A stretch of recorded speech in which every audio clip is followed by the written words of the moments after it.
Welcome to the Filmcast review of 28 Years Later. I'm going to read the plot summary of this movie from IMDb. A group of survivors of the rage virus live on a small island. When one of the group leaves the island on a mission into the mainland, he discovers secrets, wonders, and horrors that have mutated not only the affected, but other survivors. End quote. What a summary of this movie. Indeed. All right. Devindra Hardawar, let's start with you. And actually, let's do this to start off, right? Okay, so we are not going to spoil 28 Years Later during this part of the review, but we are going to spoil all the other movies. Yeah. And we're going to spoil how this movie deals with the other movies. Okay? So, sure. Going to give that away because at the end of 28 Weeks Later, which we discussed in depth on last week's episode of the Filmcast podcast, spoilers for 28 Weeks Later, the virus had escaped into mainland Europe. It was a cool shaky cam shot. You see the infected running, Eiffel Tower. It's like, holy shit. The virus is the rage virus is in France. Oh my! What a promising! The channel was a mistake. What's going to happen to this thing? And literally, the makers of 28 Years Later said, "Screw that film. We're not going to retcon it, but we are going to dismiss it with one sentence of text at the beginning of 28 Years Later." They say, "I don't know her." Basically, basically, with one sentence of text at the beginning of this film, they said, "The world was able to beat back the virus." And now it's just in Britain. Right? Hey, it's been 28 years. That was like a 5 years later movie. Within a couple of years after it escaped. Yeah. They were able to get rid of it. Months later. They were able to get rid of it. Later. Ignore the fact that every single time the virus has spread, it has not been able to be contained. Just ignore that.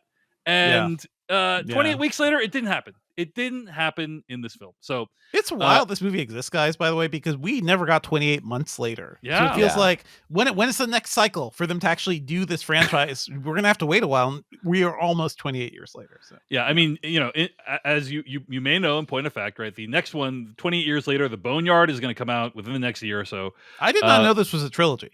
Honestly, so the it's way already this in the movie can, ended was already been shot, already in the can, So we're definitely getting a sequel to this, which is good to know. All in that January. Said, wow, yeah, January. So looking forward to that. Devindra Hardawar. We talked about 28 Weeks Later, so I had to get that out of the way. All that said, Devindra, take it away. What did you think of 28 Years Later? I did not think Danny Boyle and Alex Garland had this movie in them. I think this movie is incredible. I loved it. I love that it's such a wild swing in terms of what we expect this movie to be. I did see the trailers, but I also saw the posters and things too. And you see like a tower of skulls. You're like, oh, that's really creepy. Wonder what's all that about. And then you get to what all that's about, and you're like, oh man, that's kind of incredible that you're doing this instead of what we all expect. So, just on the swing level, I think this movie is incredible. On execution level, like it's just really, really well done. And I love that Danny Boyle shot this thing also entirely on iPhones at some point with rigs that involve like up to, 25 to 28 iPhones, like a lot. And they do this thing where during some shots, especially like infected attacks, like you'll do a quick rotation. You're not doing bullet time, but you're doing like fast camera switch, which looks like bullet time almost. That's kind of fun. I think the story is really good. I think what this movie is doing is just kind of interesting and makes us rethink how we think of the infected or how we think of like zombies, creatures in general. But also this movie has like a lot to say. Like this is like the best zombie fiction. It is holding up a mirror to society and kind of like having us like read into that too. I find that all to be very fascinating too. There's stuff that is very British about this movie that I've read about. I've seen references to as well. So there's stuff that I wouldn't fully click into before, from what I can gather. This is a terrifying movie. I think it expands on the universe that was built up in 28 Days Later, but also like expands it in really interesting ways based on the things we see once they get off the island. And even the island itself is kind of a fascinating construction of this sort of like, I was getting real like I Am Legend vibes from this whole thing.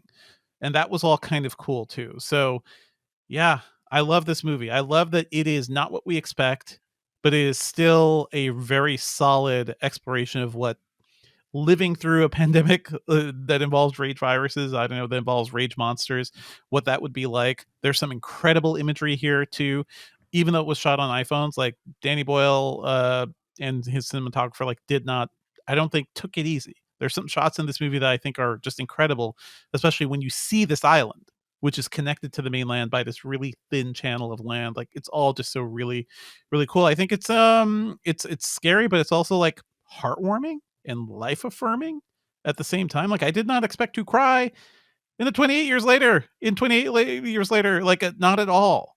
And this movie goes places I did not expect. I think my main gripes with it is that having just watched 28 Weeks Later, which I think has one of the best openings of all time, this opening does not match that. Actually, as great as this movie is, 28 Weeks opening has the baller opening. And this one has a couple of cool ideas, some of which is hinted in the trailer, I think just kind of gets going. But once it gets going, I think it's a lot more interesting and really paints a really cool world. It's also very fun to see Danny Boyle basically work in straight up post-apocalyptic science fiction now. Like this is, he could do a Mad Max after this based on what we're seeing in this movie. Freaking loved it.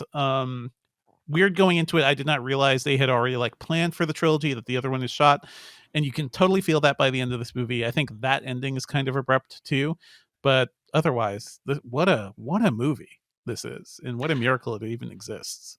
I want to clarify that producer Andrew McDonald has said that despite, I'm reading here from Empire Magazine, despite early reports that the whole film was shot on iPhone, McDonald clarifies that they were only part of a toolkit that also included drones, other digital cameras, and film cameras. Unquote. Hold on, we also use drones, everybody.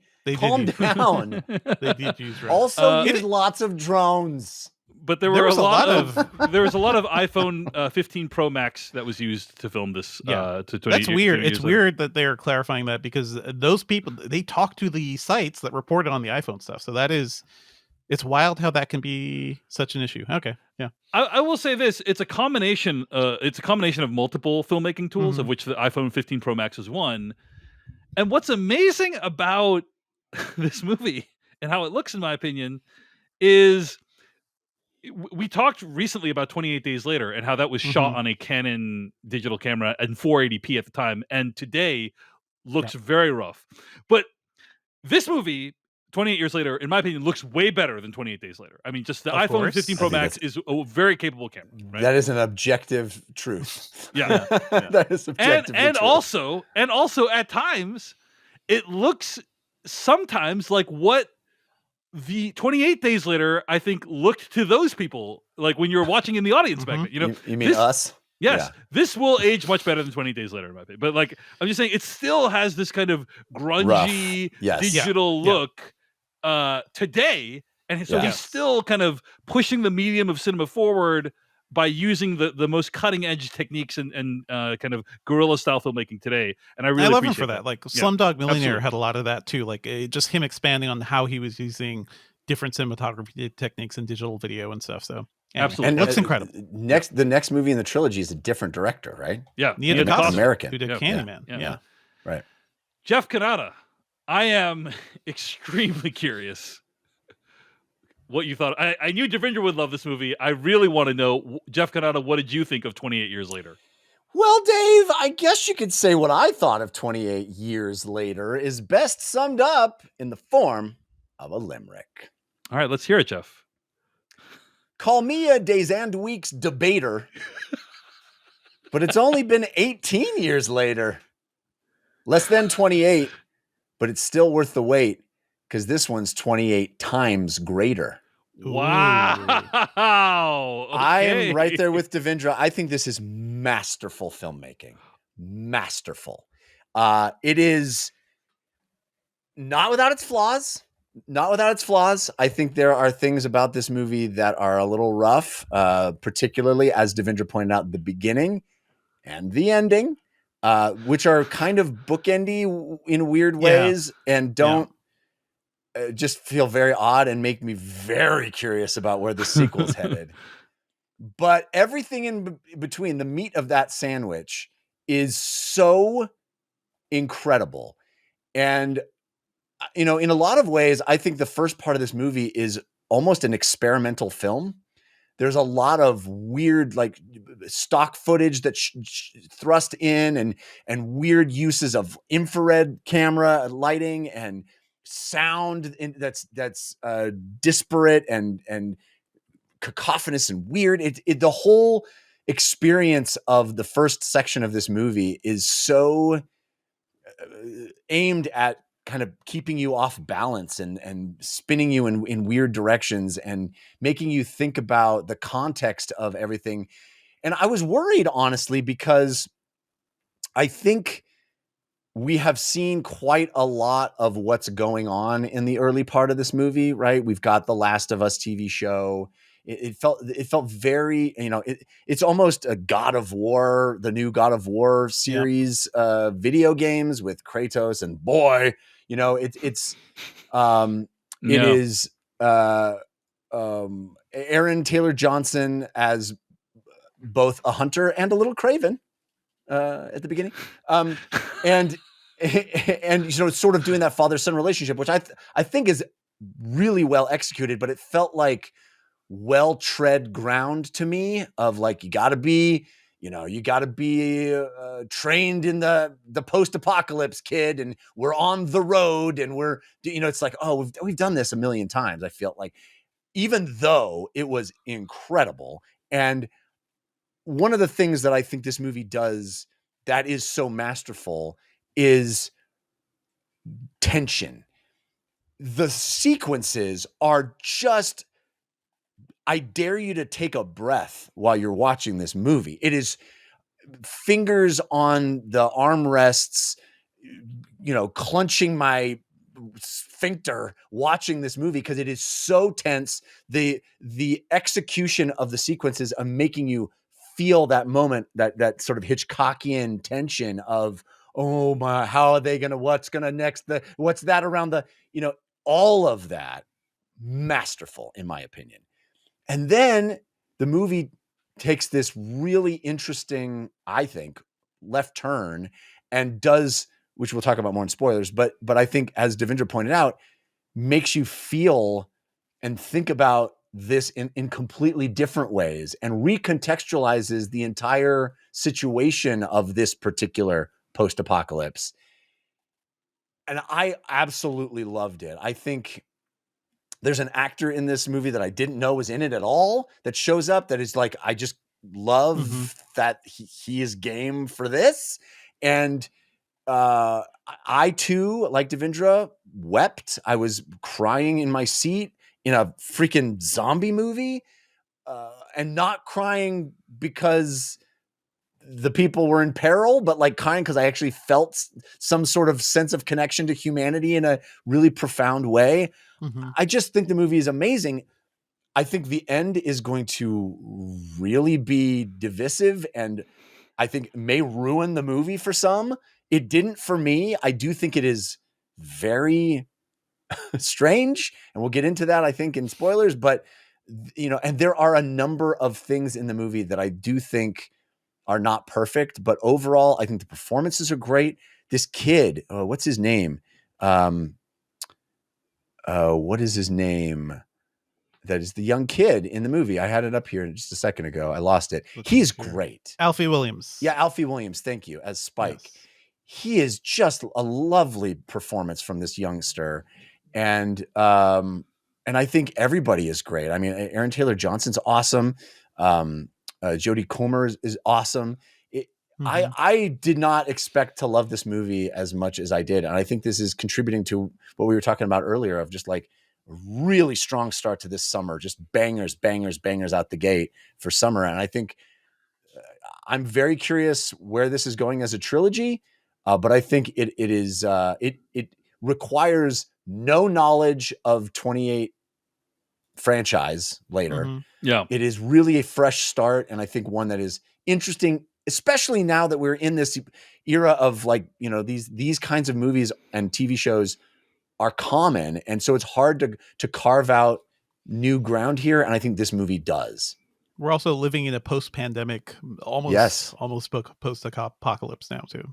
Yeah, so we've all had experience of all too similar experience of this, and so it that's a tough juggling act, and I think this movie I'm really impressed with what Alex Garland did on a script level here, and certainly the cinematography and the filmmaking is just, as I said, masterful. Well, let me start by saying a couple things. First of all, I love that you guys love this movie. Oh God damn it! What's Let me happening start here? with a little condescension. No, there's no condescension. And also, honestly, I really don't like how I feel about this movie. You know, I wish I liked it, because everyone I Yeah. respect online and you guys like this movie. I already don't like how Two you feel about this movie. Yeah. Like this movie has a 89% Rotten Tomatoes. Like a lot of critics I know, and I'm being facetious. Like the fact that you guys like it, all the critics I like and enjoy hearing their perspective on seem to love this film and find it to be a deep, satisfying, entertaining experience. And I have to say, I don't agree. And I need to, I I really This movie is obsessed with the thing you're obsessed with, Dave. Yes, We'll I talk thought about that in this was going to be a spoilers. home run for you, Dave. Yeah. I really try. Like, I've spent so much time reading about this movie, listening to podcasts. Like, I even watched a documentary about something that I'm going to explain to you guys later, just to understand this movie better. Skull bleaching. Yeah. Yeah. And here's how I feel about this film. First of all, number one, Danny Boyle continues to demonstrate he is a vital filmmaker. Right? He is, in my opinion, pushing the medium of cinema forward, using a bunch of iPhones to shoot this stuff, doing bullet time-esque stuff in a movie that it's like, I didn't even know that was possible. I don't know that it completely worked for me, but it's at the very least interesting. Showing how you can make beautiful, tense sequences using like this fairly guerrilla-style technology. I love Danny Boyle's work, and even if the movies aren't great, in my opinion, I just am a huge fan of what he's continuing to do with his career and trying out new things. And so, for that reason alone, him coming back to this universe that he and Alex Garland helped to create decades ago, it's worth checking out the film just because it's like, oh wow, like it's rare to get an auteur filmmaker coming back to a franchise decades later and putting a unique and interesting spin on it, right? Like that's Which rare. he did with Trainspotting also. Yeah. Just so interesting. Yeah. So there you go. Like, so that's in many ways the most important thing I have to say about it. I can't wait for him to do Slumdog Billionaire. That's going to be so fascinating. So, also, I loved the first hour of this movie. I thought it was incredible, and even though there were things that we'd recognized before from things like Walking Dead and Last of Us and God of War, like you said, Jeff, I just really appreciated the dynamic between Aaron Taylor Johnson's character and his son, and just like how that was evolving. And the first hour is so tense. There's so many. We're introduced to new variants of the infected, and there's cool setups. And I'm just like, oh wow, like this is totally living up to the promise of Danny Boyle coming back to the 28 Days Later universe. And then, Jeff, as you said, for reasons I'm not going to get into much in detail right now, the movie takes a really hard pivot into something else. Well, I can guess what it is, by the the way. But yeah. Well, I don't think so. But like, so I said, we'll talk about it. Puts everybody in peril again in the 28 movie. I thought we had done. I thought we had finished with this in 28 weeks later. I know what your deal is. Yes. And yeah, I did not like the second hour nearly as much. And found it to be just not as skillful in many ways. The one thing I will say, like kind of a shout out to, is structurally it's very similar to 28 Days Later, where both 28 Days Later and 28 Years Later kind of start with this flashback sequence, and then it's a very episodic feel where you kind of follow some characters and then you move to a different set of characters at a different location, and kind of different scenarios play out. And so it's very similar in feel to 28 Days Later, and so it kind of like lives up to its predecessor in that regard. But just the second hour did not work for me, and the ending I think is, in my estimation, pretty catastrophic. and we could talk about why momentarily. So I feel like even non-spoilers, I feel like the whole ending thing, you think of that as like a post-credit thing. Yeah. Or something Yeah, mid-credit. yeah. It feels I like they think just like stuck it at the end, but it I was think that supposed should to have be like been. mid-credit. I think. I think that's totally fair, Devindra. And Yeah. I knew that they were thinking of making multiples. I did not multiples of this film. But I will say that the ending of this movie makes this movie feel incomplete. Right? It makes it feel like, oh, this is the first part of a story, multi-part story, in my opinion. I think honestly, if there had been literally just credits before that scene, you wouldn't feel that way. Maybe if that's that had true. been like the tease for the next one that isn't actually part of this one. Because I do think this movie has an ending. Yeah. It's just then tacks on this other thing that is feeding you into another movie. And, I think Marvel has sort of established an expectation for that of like, okay, we'll do that after the credits. But this movie doesn't do that. And I think that I don't think it, I don't know. You could still feel that way, obviously, but I think that really just that little alteration would change the way it lands. I think. Maybe. Let's talk about it. So, overall, I was not a fan of this movie.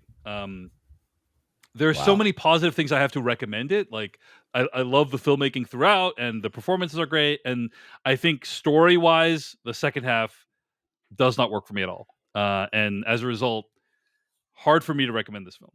So you guys loved it. I was not a huge fan. Let's talk about spoilers for 28 years later, starting right now. To get into spoilers, I think it's worth mentioning that this movie is extremely British. And there are many references to things that are British. A lot of people have interpreted the island that they're on to be like, a Brexit allegory, right? This is a group of people that tells themselves stories of how great and powerful they are, but really they've isolated themselves and are worse off for it. In real life, the actual United Kingdom has had to endure multiple decades of austerity, punishing political policies, and now Brexit to cap it all off, which has isolated them further and further from the world. In the movie, they have this photo of, or this painting of Queen Elizabeth on the wall. It's kind of like a way of reminding them of their former glory. And there's kind of bizarre. Only Danny Boyle could pull this off, and I think he does.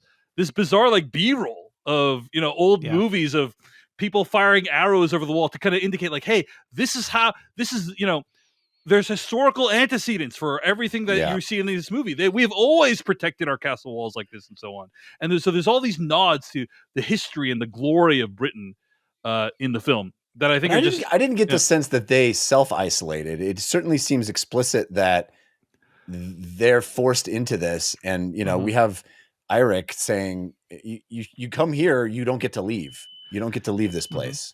And that's the thing, Jeff. I agree with you. And that's where the kind of Brexit analogy falls apart for me a little bit, because my wife and I were watching the movie. We're talking about this after the movie. We're saying, actually the town looked pretty cool to me. Like, like they had this little society and she gives that speech. She says, hey, you can leave. She says to the kid, you can leave, but like, no one's going to go after you. And I'm like, yes, this is very sensible. Like everything they're saying is very practical, and I actually like the small town. So the wildest moment in this entire movie to me, in a movie of lots of wild moments, is discovering that like the rest of the world is fine. Yeah, it's normal. There's an iPhone. We got cell phones and Amazon delivery drivers, and everything's fine. And it's almost like The Village. It's almost like we're still living in this post-apocalypse, even though the rest of the world isn't. But that to me was completely mind-blowing. So it is a nod to something. It is a nod to something that happens in 28 Days Later, where Cillian Murphy is he is on his own, having just endured he almost dies, and he's on his own, and then he's like lying there, and he sees overhead an airplane flying over, and he's like, what the? So he's realizing like life is still going on outside of the UK. And in fact, the entire rest of the world looked at the UK and said, I missed the part where that's my problem. Well, there was a movie called 28 Weeks Later Right, where right. America tried to help, and yeah, it didn't go. so well, it but- goes. So it Yeah. goes when America. But I think intervenes. the movie kind of does some things to contrast what the UK is missing, and it's like, okay, Mhm. you're missing iPhones. It's like you're missing people getting plastic surgery and stuff like that, and it kind Dude, of that moment is hilarious. it kind of makes this look, it's not ideal to be attacked by zombies everywhere or raging infected everywhere, but I do think it kind of makes the island life not aspirational, but at the very least very understandable, like what all Yeah, the people in the absolutely. movie are doing. Yeah. Right? What So if you're in the middle of a zombie apocalypse? You got a freaking island that is protected Yes. most of the day. That is where you set up and you build a civilization there.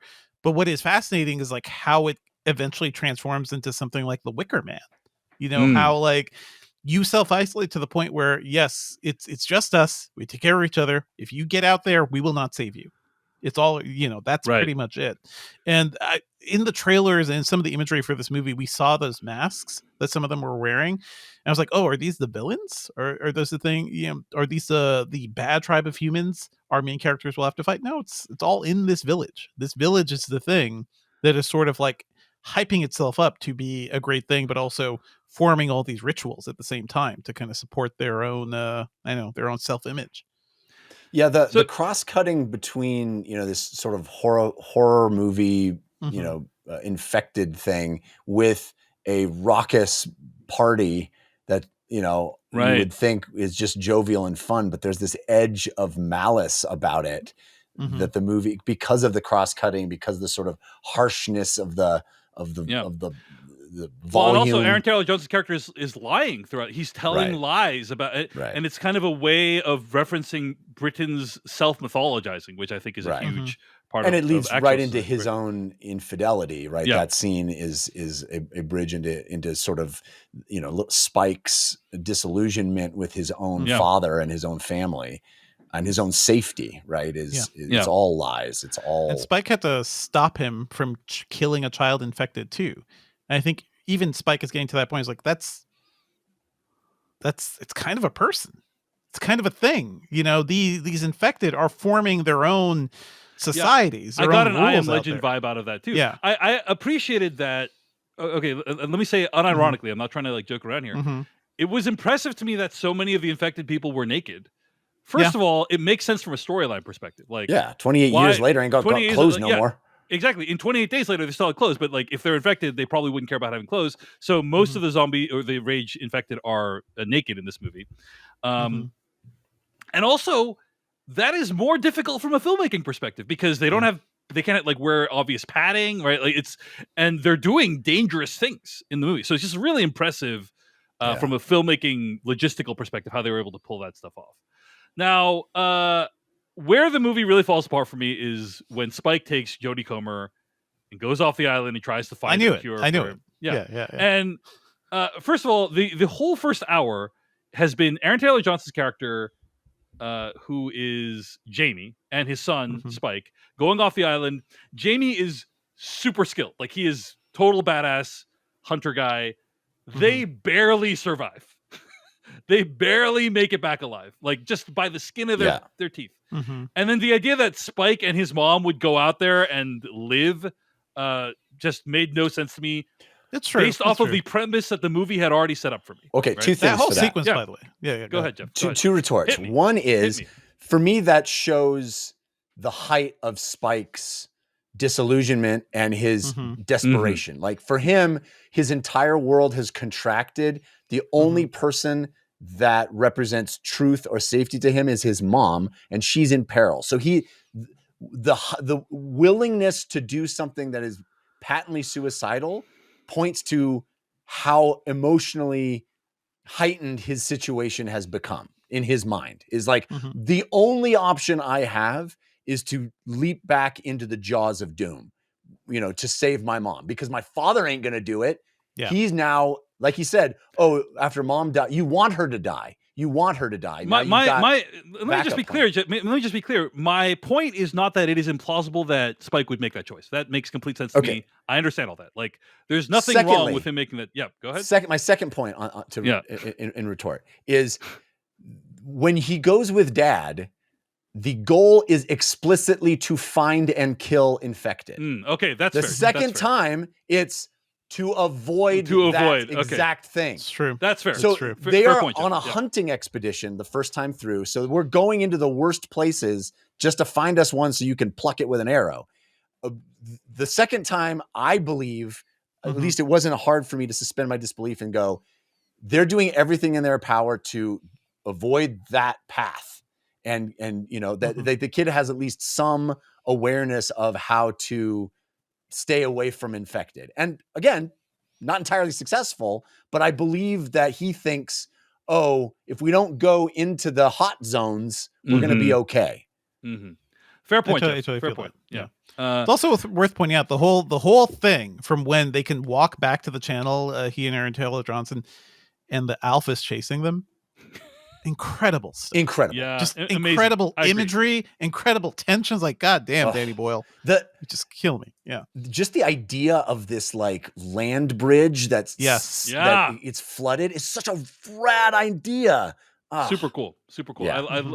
Again, I loved everything through that entire hour. I was just like, this is incredible. I love this movie. And then, then it really shifts to becoming about the relationship between Spike and Jodie Comer's character, Isla, right?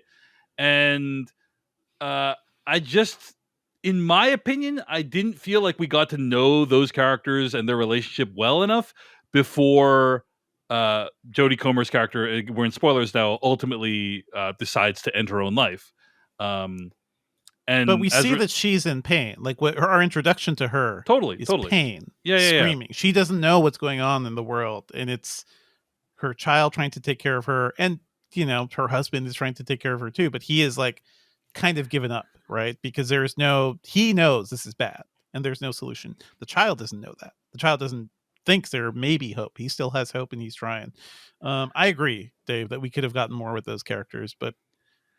And as a result, like it's supposed to be this big emotional moment, right? When she's like, she says to Ray Fiennes, like, hey, like, yeah, shoot him with the dart, and he's there holding this baby, probably knocked up on morphine. And we should talk about Zombie Baby too. Yeah, Zombie Baby, wild scene. I mean, listen, let's go in order. Let's go because I think the story builds in order too, right? Right. So they go and they pair up with Eirik, this guy from Sweden, who somehow they cross paths, right? Because he's been marooned with his squad, and you see scenes from that, and that's very cool. You see the Alpha like rip out one guy's spine and stuff. Then they meet up at a gas station, and then they kind of team up together before they find that Jodie Comer wanders into a train where a pregnant infected is giving birth, and gives birth, and Eirik, in my opinion, the most sensible guy of the whole movie, is like, hey, get out of the car and shoot him in the head. Right, we don't know like if the baby is infected or not. Like we don't know. We have no idea. And so he's like, hey, you should put it's in my opinion, he's behaving extremely logically. Of course he gets super punished for it. Because he didn't have compassion. He didn't have compassion on this baby creature. I think the message that we are getting from this movie is like, maybe we should consider the humanity of the infected, right? I think that's basically it. Right. So that point where Jodie Comer comes in and it's like, is approaching this thing, that feels like a real mother to mother moment, almost like, oh, yes. I'm hearing this, I'm seeing this. I understand your pain. Like it's understanding pain. There is empathy there. And then as soon as the baby is born, and we don't even know how that happens, but the baby is born, rage comes back. The infected now seem just like wild animals out there who are kind of like living free. They have there are different types of them. They're the slow ones that crawl on the ground, which is what an image. That is just like it's incredible. Danny Boyle's like, what if zombies fast, but also what if zombie extra slow? That's basically what they did. And I was like, God, you're Alex Garland, Danny Boyle, like what a brilliant way to kind of like kind of tweak this thing. The whole idea of the alphas too, I think is really cool, because wild animals, if you treat them like a different species of human, basically, they're things like that could erupt, and those infected seem smarter, and all of All Yeah. of that is And- so fascinating to me. And yeah. Ray Fiennes' character naming him Samson and Yep. like having this familiarity, almost like somebody out in the plains with a bear or something. You know, it's like, yes, the bear's scary and could rip your face off, but also if we treat nature with respect and, you know, there's a way to handle this. All of that sort of pointed to this like new status quo and new equilibrium that can be gained with this, you know, rabid monster. And the village considers Yeah, it's real I Am Legends vibes. Like it's what Devindra's saying. Like these characters, these rage infected have formed their own society, and it's kind of very different perspective on rage than what we saw in the first two films, for sure. The and you get the village sense considers Ray Fiennes' character insane. Like he is crazy to them because he is showing empathy to the infected. And I think that is the whole lesson from this movie, or at least what I'm getting. And I think that's how you're treating it. Like Romero did this after a certain point. Like some of his movies, the zombies have emotions and feelings and have capabilities, and like they're forming their own society. And this one's kind of asking us, like, are we losing our humanity as we fight this thing? And I kind of feel like we are to a certain extent. And I don't know if Ray Fiennes' character is like really like fully sane, but also his leaning into hard empathy to the point where he's like, I have to take care of the dead. I also respect these infected. That just seems just so fascinating to me. Like the fact that this movie is exploring that, and then as you're doing that, Danny Boyle is like building this scene, right? You think the scene is the doctor's mad, he's going to try to kill them or something, or this big alpha is going to come and kill them all. But the climax of this movie is a child taking his mom to the doctor, learning she cannot be saved. And that moment she makes the choice to end her own life in like the most painless way possible for her. And the child just has to process that. I can't think of any movie, let alone like a freaking zombie movie, that even attempts something like this. So that is the point where I was bawling, because I hey, I'm also dealing with health scares among my family too. Cancer is a thing as you get older. That is the virus, or not a virus, but that is the thing that will come for all of us to a certain extent. Somebody you know will get sick, and you have to come to terms with their death, and you have to think about the value of their life. This movie at least approaches that in a way that I think is really meaningful and impactful to me. Like it is more life affirming than something like The Life of Chuck, a movie I liked, but The Life of Chuck tells you to value life. And for this one thing, there was no accountants in this film, you know, and that was a huge plus. And not a world single without accountants, a better world. That movie didn't have a single head and spine ripped out of a body, which, you know. No naked zombies. By the way, shout out to Chi Lewis Perry, who plays Samson, who was in Gladiator 2 and Kraven the Hunter. That dude gave his all, and now he's a meme. Now he's a walking meme. Hopefully he's on some sort of dating app, because kudos to that guy. As soon as I heard Memento Mori, I was like, Dave's going to love this movie. But, you know, you proved me wrong. Yeah. And honestly, honestly, guys, it felt like they're trying. This should have been a mini series, basically. Like you hear like, oh, this meeting could have been an email. This movie should have been a mini series, and in some ways it is. But I kind of it feels like the Isla Spike storyline felt very, very compressed to me, and in a way that. It Mother to a you son is kind of all you need, right? Mother to a son, you get it, right? Yeah. The other thing that go ahead. Go ahead. Dave. No, you go, Jeff. Okay. You know, I really resonate with everything you just said, Devindra, and I was weeping in that sequence, and it's so beautiful. Ray Fiennes' sense of purpose there, and I couldn't help but thinking, you know, you also brought up earlier the fact that we've all been through a pandemic, and I couldn't help but thinking about all those videos that I saw during the height of it with you know, medical professionals like getting on TikTok or whatever, and after working for 18 hours straight and having like, you know, bruising around their face from the masks being so tight, but staying at their job and, you know, taking care of people who were dying by the dozens, and like, but being in it and being like, having that sense of duty and commitment to and like Ray Fiennes is all of that in that movie. And it was so powerful and so evocative to me. His communion with nature, but his sort of sense of purpose and that like we can't just let all these people die and then not honor that in some way. Yeah. Which we did, by the way. We as a yeah. culture, we've just like moved as a past it. society, we have Yeah. done what you just said, Jeff. Exactly. We have Exactly. let millions of people die and not honored it. Yeah. And I feel like this is that a siren call to say, you know, that's just it's inhuman. The inhumanity of whatever this infected thing is also infects, you know, our behavior. And it's, I don't know. I couldn't believe that this movie that is, you know, an action movie at the beginning and this sort of visceral, tension filled, you know, edge of your seat thriller then moves into this place of just beauty, and it is macabre, it is dark, but it is ultimately speaking to something really deep and beautiful in the human experience, that death is a non-negotiable, and we all, you know, deny it every second of every day, it seems. But you know, having characters that are forced to look it in the face and, you know, place your mom's skull in the best place, and he climbs up. I was just like bawling during that moment. It's so powerful. Which is why it's so weird that the movie ends with track suits and flips. You know, well, beautifully said, guys. And you know, I'm trying my best to articulate why the movie didn't work for me, and maybe, but I also don't wish to in any way take away from your lovely experience. Like it's lovely the way you're talking about it, and I don't wish to like detract from that. Why don't we talk about I guess if I'm to summarize in one sentence, it's just that it was obviously a very quixotic quest this kid was on. I'm shocked, Jeff, that it worked for you. Like, because usually I've seen you ridicule stuff like this, you know, in the movies that we've watched. Yeah. But it worked for you emotionally.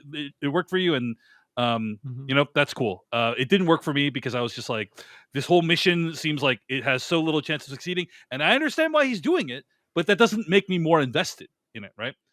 All that said, I will say, yeah, to, you know, concede your side a bit, almost every moment that this kid is in danger, someone saves him.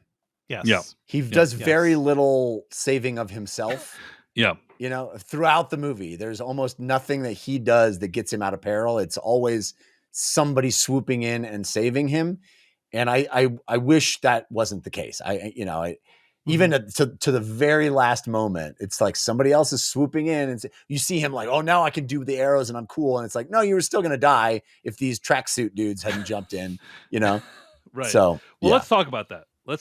So let's talk about the ending of the movie. Just to be clear, they find this baby. The baby is not infected because of the placenta, the miracle of the placenta. Placenta. He returns the baby to the town and then leaves the town, and he's like, I got to go off on my own, Dad. I got to do my own thing. Here's a baby. Peace out. Yeah. Peace out, right? You guys take care of it. He gets attacked by infected and then bumps into this guy who I believe is the character from the opening scene, because they're both called Jimmy. It's 100% the character from the opening scene. It's a character from the opening the same cross. Right, the same cross. Yes. Right. Yes. And they come in and they start fighting like Power Rangers to destroy the infected. Now, there's incredible. There's a great post on the Blankies subreddit explaining what's going on here. This is a group of feral kids. This is by Malachi Constant Jr., who writes, this is a group of feral kids who grew up in a zombie apocalypse and raised on 90s children's television shows. They dress like Jimmy Savile, rock out to the Teletubbies theme, and fight like Power Rangers, literally. These guys have spent the last 3 decades learning to fight solely based on Power Rangers style shows. It's all they know.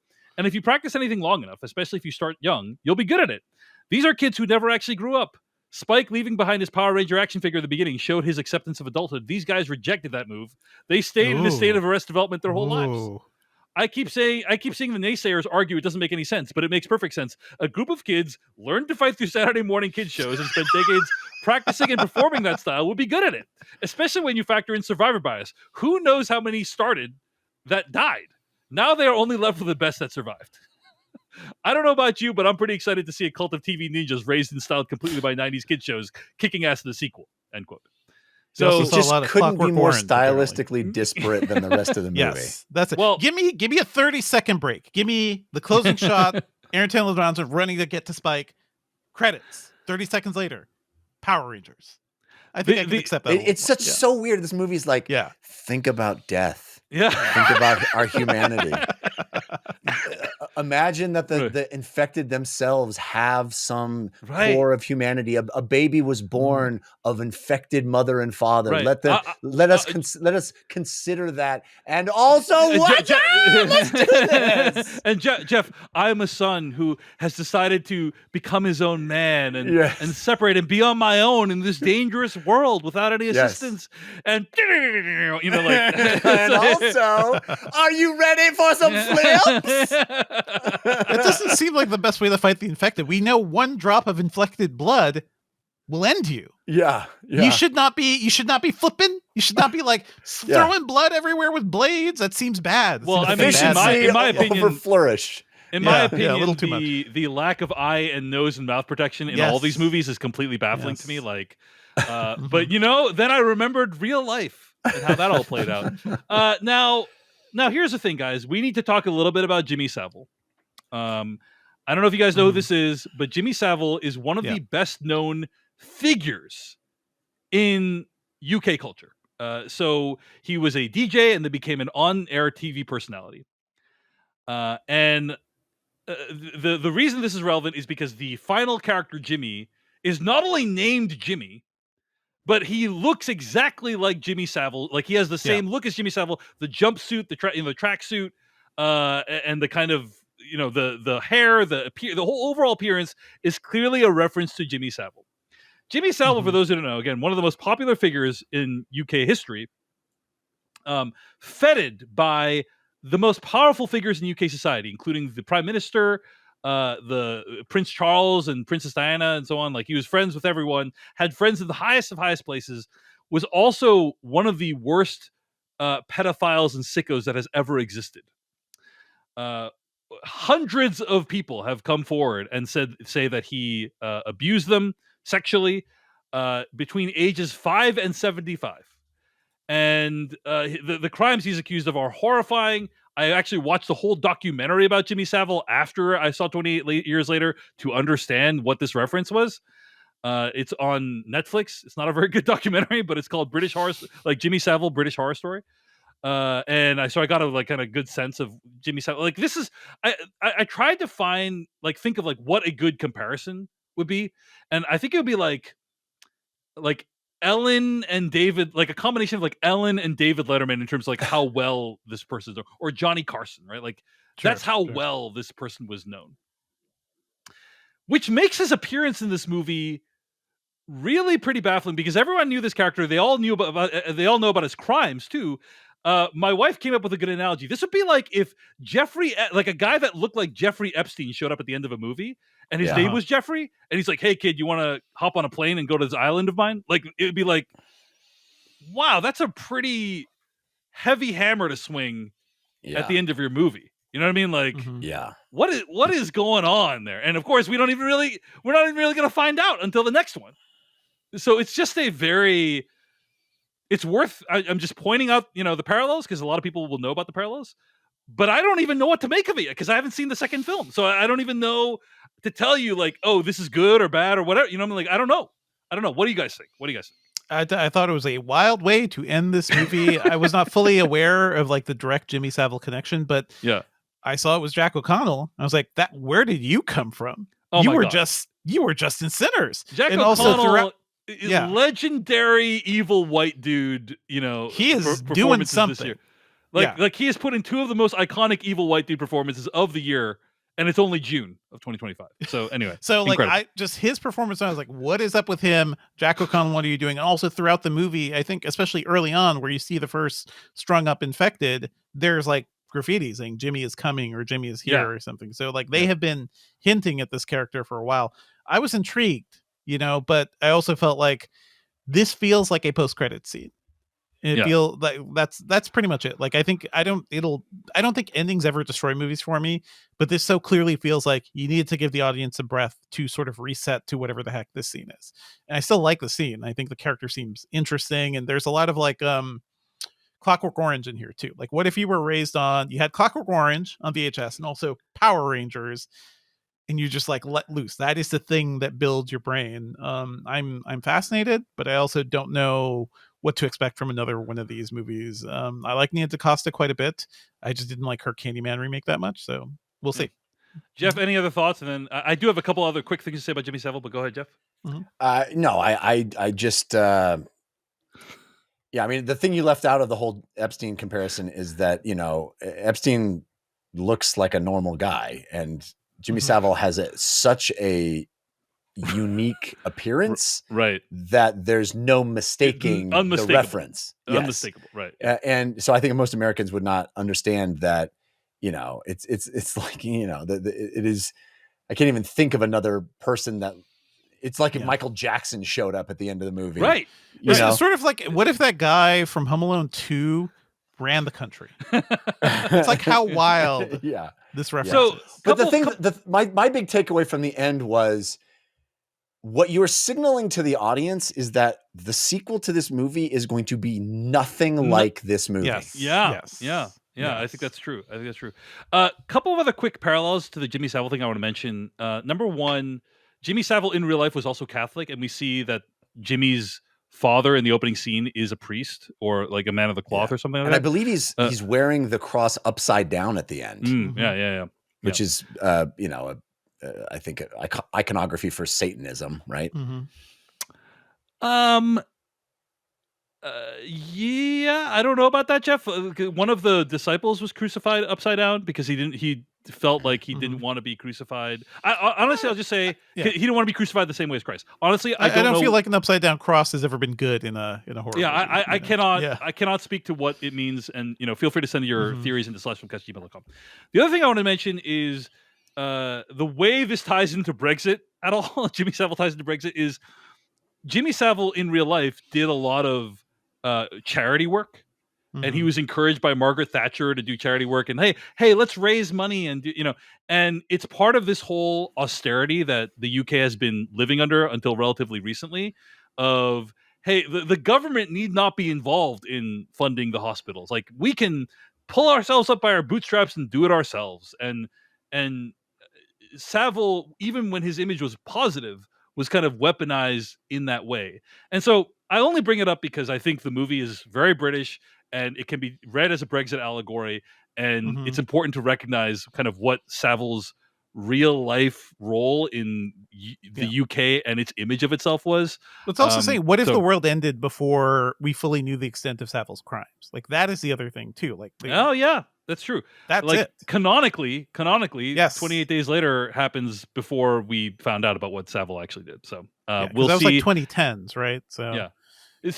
And this character of Jimmy lives in a universe where Jimmy Savile theoretically exists. So I'm curious, like, how anyway, or had existed. Like, they live in pop culture from the 90s. That's all they have, or whatever cult stuff they make up in the village. Yeah, 28 days later happens in the 90s, or like right after the 90s. Yeah, early 2000. Yeah. So after that, we diverge. Yeah, but I agree with you guys. The next one is going to be real interesting. So I'm glad you guys like this one. I wasn't as big of a fan, but at the end of the day, it is extremely impressive that Danny Boyle made a movie. Thank you so much for watching this video of the Filmcast. Check out these other videos that we have available, and be sure to hit like, subscribe, and hit that bell icon to get other videos from us in the future. You can also go to thefilmcast.com to catch all of our audio podcast versions of all of our episodes. And support this podcast at patreon.com/filmpodcast, where you can sign up for ad-free episodes and exclusive After Darks. Thanks so much to everyone who makes the Filmcast possible.